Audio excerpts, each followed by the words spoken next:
Paoli Gagin du groupe Les Indépendants.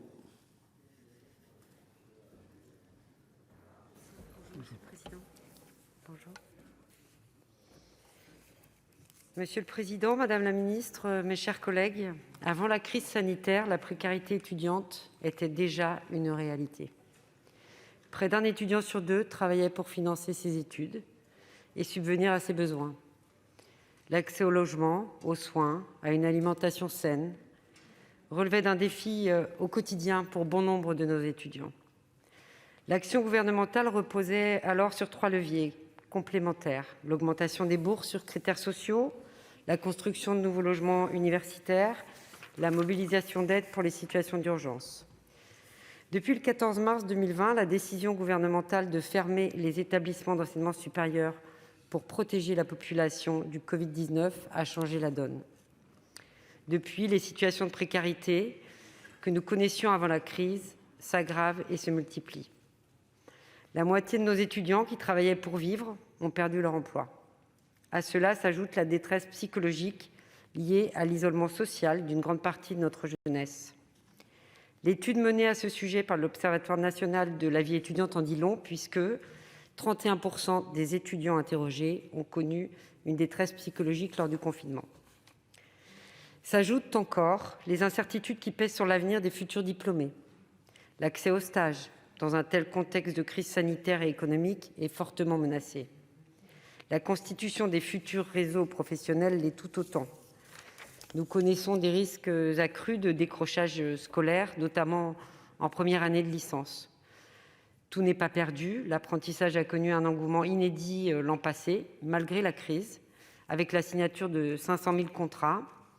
Le plan de soutien à l'apprentissage du gouvernement y est pour beaucoup. Nous sommes très favorables aux indépendants à la prorogation de ce dispositif, comme l'a indiqué notre ministre du Travail, Elisabeth Borne. Les mesures palliatives prises par le gouvernement sont des gestes plus ou moins importants. Les repas à 1 euro pour tous, l'accès au soutien psychologique et surtout le retour progressif aux cours en présentiel. Et c'est bien là, Madame la Ministre, le vrai sujet. Les étudiants demandent à étudier dans de bonnes conditions, à retrouver le lien avec leur université, leurs professeurs, leurs camarades.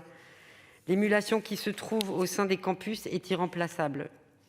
Je partage à cet égard l'avis du professeur Delfraissy, le retour en cours des étudiants est une question de santé publique. Nous devons aussi veiller à la bonne lisibilité de l'action publique et pour cela assurer une cohérence entre les différentes décisions. Comment, beaucoup de mes collègues l'ont dit, justifier la fermeture des universités par prudence alors que les classes prépa et les classes de BTS restent ouvertes?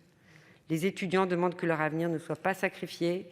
Ils demandent surtout à être écoutés et pris en considération. Fin janvier, le président de la République a annoncé une reprise partielle des cours en présentiel. Nous devons favoriser la souplesse des dispositifs. De nombreux étudiants ne pourront pas revenir étudier en présentiel 1 jour par semaine, faute de logement. Faisons confiance aux jeunes qui sont l'avenir de notre pays. Ne les infantilisons pas, ne condamnons pas leur avenir. Des milliers de jeunes enfants actuellement sont regroupés en classe de maternelle, en école élémentaire, partagent la même table de restauration, sans masque. De jeunes adultes qui peuplent des campus universitaires et de grandes écoles sont, je pense, capables d'être responsables, de respecter des gestes barrières. Si le risque n'est pas dans les amphithéâtres, où les étudiants seront masqués et distanciés, pourquoi ne pas limiter l'accès des restaurants universitaires aux repas à emporter ? Ce sont des centaines de milliers de jeunes qui baissent les bras et risquent d'abandonner leurs études. Nous devons trouver des solutions à court terme et à long terme pour faciliter la résilience de la jeunesse et éviter qu'elle ne paye sous une autre forme un lourd tribut à l'épidémie. N'oublions pas, elle est la richesse de la France de demain. Je vous remercie. Merci, chers collègues. La parole est maintenant à Thomas Dossus pour le groupe